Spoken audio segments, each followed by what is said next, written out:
Hello and welcome to TechPortal Educational Tutorials. In this tutorial, we are going to learn about C language. I hope you enjoy this video and the others as well. You can check my channel for anything you want to learn. So this is the program we are going to follow during this series of tutorials. First, we are going to start with Introduction to C. This is the main topic we are going to talk about. But first, a little bit of history. C language dates back to 1972. It was created by Dennis Ritchie, and its purpose was to replace the assembly language which was used during that period of time. Well, assembly was very difficult for people to understand. It had a lot of instructions and neither of them could be remembered easily. So it was needed to be created a new language which was more human readable and easy to remember. Let's look at an example right here. This is a Hello World program in assembly and C. Look at the code in assembly. It is very difficult to understand what's happening here. All these instructions, all these registers, things that we don't have to worry about. The program should do it for us. And this is the program in C language. As you see, it's very easy to understand. We have the main part, we have the instruction which shows a message in the console, and the library right here which includes all the instructions we need for this program. Let's see the uses of C. Well, C is like a general purpose program.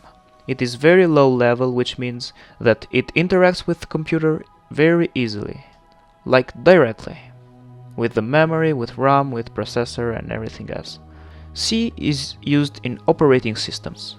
So Unix, for example, or Windows are all based on C. C is also used in compilers, like the one we are going to use today called CodeBlocks. Also text editors are based on C, like Notepad or Notepad++ or anything else you use. C is also used in databases, like tables and rows and columns. In DOS utilities, which are programs executed before the operating system, like recovery options and stuff like that. Also, drivers are very important to computer because they create this bridge between hardware and software. And these drivers are always written in C. Now, we should agree that C is complex, but it's the best for starters, because it helps you learn the logic of programming. Now, this is a simple program in C. There are two main parts we should remember always. The first part right here is the part where we declare the libraries we are going to use. And a library is a set of instructions in which we can use specific functions like printf right here, which comes from stdio.h. Printf creates a message and sends it to the console so we can see it. And the second part is the main function. Now, every program we create, after it gets executed by the OS always looks for a main, a start, where to start executing this program. And the main is also the first part of the program. It is the main, and everything we should execute should be inside these curly brackets right here. Usually main also takes arguments inside here when we execute it, but for now we don't have to worry about that. Now, inside the main function we have printf, which takes an argument inside this bracket right here. In this case, this is a message, but it could also be a number or another variable. Printf just gets what's inside here and sends it to the console so we can see it. In this case, we have a message which is called string in C. A string is a set of characters inside those double quotes right here. And everything we write right here goes to the console so we can see it. This part right here is called an escape character. \n. It just sends the cursor in a new line. Return 0. This part is just like an exit for a program. After all the instructions have finished, the program looks for an exit. And it wants to report what happened and how did the program execute during the execution time. In this case, we say return 0, and 0 is used mainly for showing that the program executed successfully. In more complex programs, where the program can break through execution, we will see that we have to report what error did occur in the program. For example, return -1 or return 500, we can define our reports by ourselves. In this case, we don't have to worry about what it returns. We just say return 0 and it's everything alright. Let's go on with the first program, but of course you need a compiler. I recommend you using CodeBlocks. You can search for it on the Google. Here we have the download link. We have to download the binary release, of course, because we want to install it with a setup. So we click it, we choose our operating system, and in this case it's Windows, of course. But do not install only the setup.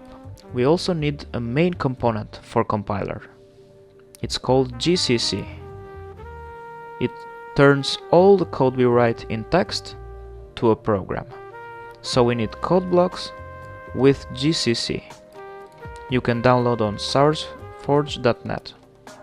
After you wait a few seconds, you're gonna see a download right here. Just click it, install it, and then you will come to this page right here after you execute the program. Of course, we have to create a new project. We are going to use console application. Of course, we are going to learn about C in this tutorial, so we're going to select C. So let's give it a name. Hello World. We click Next and finish. Now in the sources folder right here, we have the main, which I mentioned earlier.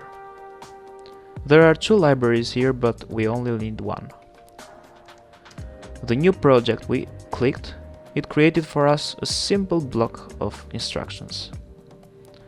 Now, this library right here includes a set of instructions which have to do with input and output.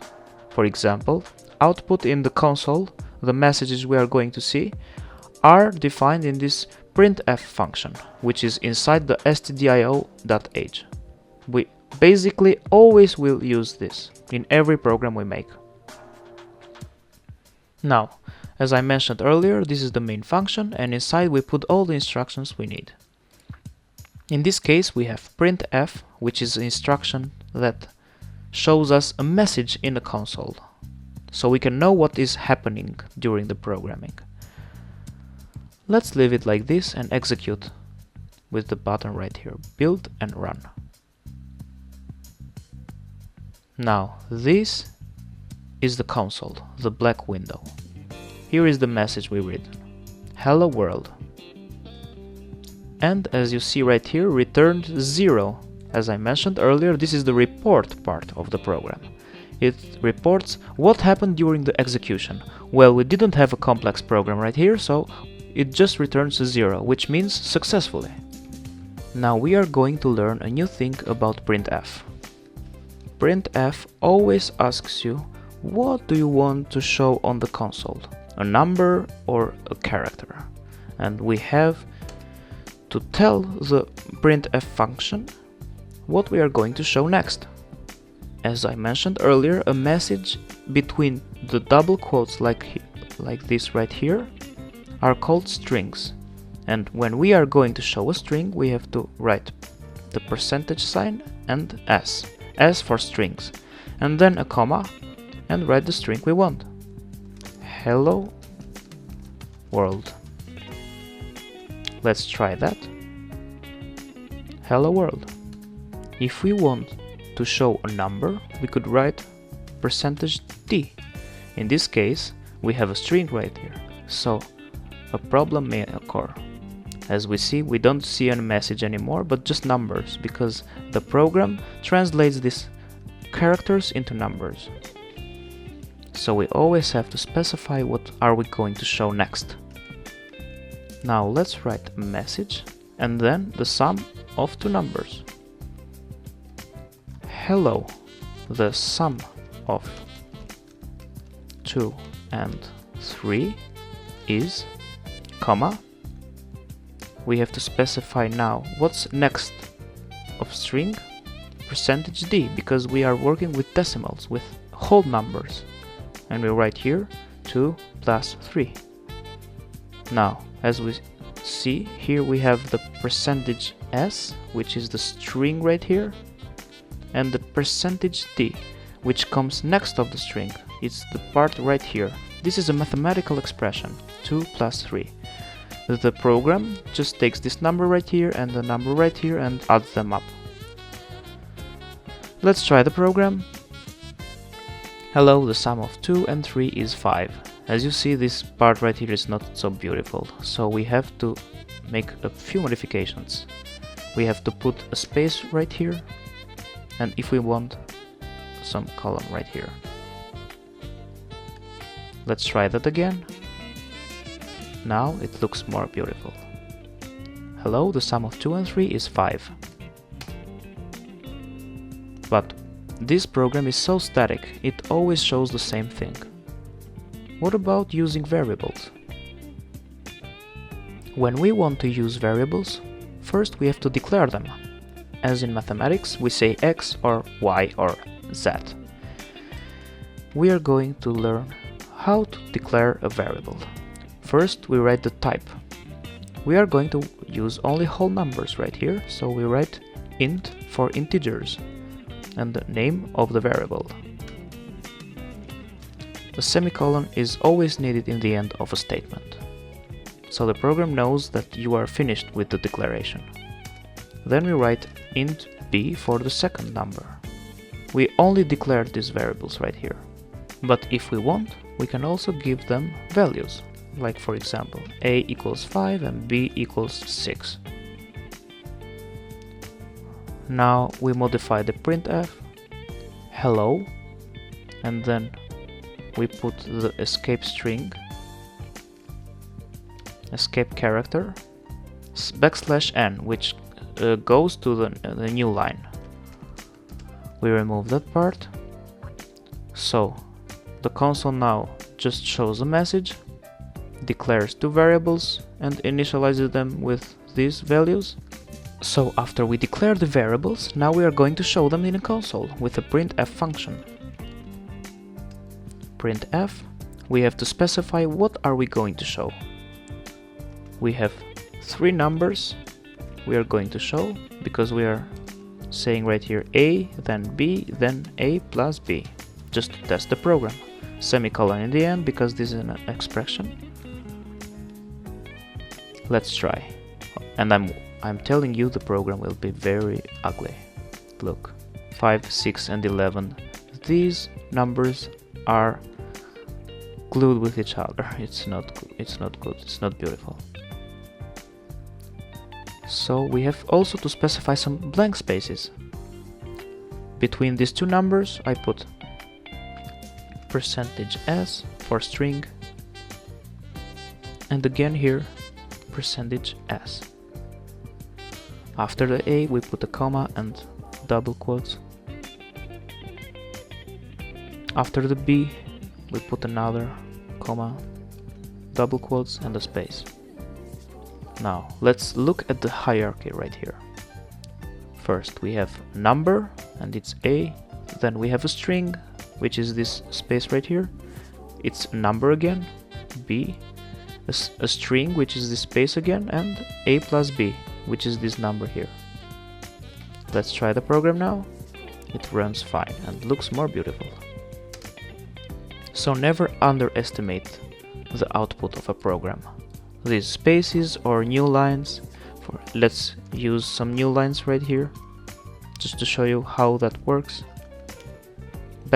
\n, it's escape character. It makes the program run differently. Now, as we see, every number is shown in a new line.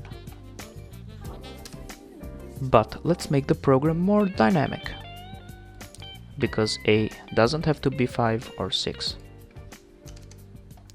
We just declare these variables and then we are going to assign values from them. But where from? From the keyboard. The user can input numbers in the keyboard. To take numbers from the keyboard, we have to use scanf, which is a function that takes variables from the keyboard and assigns them to what we tell them to. First, we have to specify what are we going to take from the keyboard.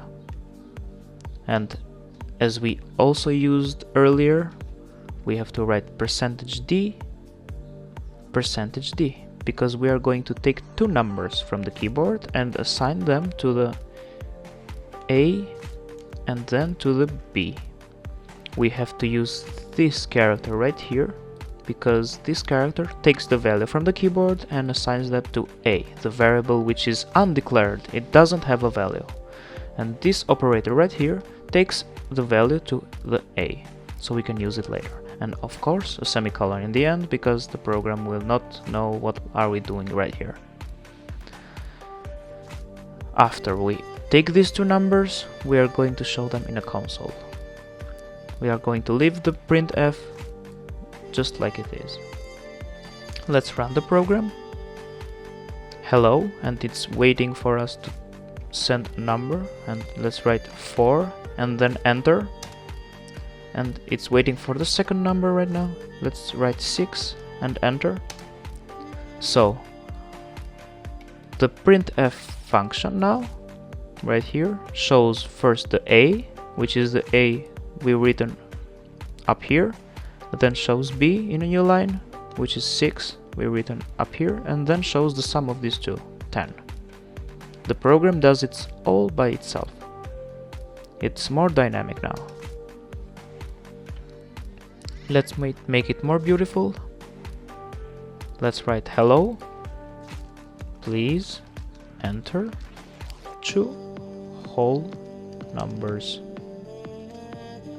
And then it will wait for 2 numbers. The part here is okay. Then we are going to show the sum of it. First we are going to show %s and then %d. Let's remove all the parts right here and only include a string, which is the sum of those 2 numbers you entered is, and then A plus B. So we have a string, which is the one right here, and then we have a comma, and then the number we are going to show, which are these 2 dynamic variables right here. Let's try the program.